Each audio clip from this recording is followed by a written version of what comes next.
কোন মহিলা যদি কোরবানির দিনে কোরবানির পশুটাকে জানালার ফাঁক দিয়ে তাকায়া তাকায়া দেখে আর ইসমাইলের কথা ভাবে, আমি আমার ওই মাদেরকে বলবো, মা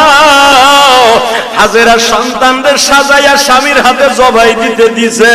আর তোমার স্বামীর হাতে যখন পশুটা জবাই দিয়ে তেল মালিশ করে দিবা, এই পশুটাই যে বলবে, ও জাতির পিতা ইব্রাহিম, সুন্নাত আবিকুম ইব্রাহিম, তোমার সুন্নাত আদায় করতে যাই মহিলাই গরুটারে খৈল ভুসি খাওয়াইছে, এই মহিলা গরম পানি করে দিয়ে আদর করে দিছে, এই মহিলা দারোয়ানকে বলছে, গেটম্যানকে বলছে গরুটারে সুন্দর করে গোসল করা। মনে রাখো গো মা, এই জন্যই দেখবেন গরু কিনবেন আপনি,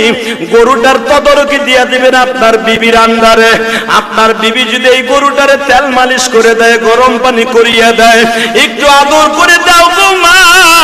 ইসমাইলের গাড়িতে তুমি জান্নাতে যাইবা। এই জন্য গরু কিনা বাড়ির সামনে ঝুলাইয়া রাখবেন, বাড়ির সামনে বাইন্দা রাখবেন, আপনি নিজের হাতে আদর করবেন, এটারে শ্যাম্পু দিয়ে গোসল করাবেন, এটার মাথায় চুলকায় দিবেন, আর চোখের বাড়ি ছাইরে দিয়া বলবেন,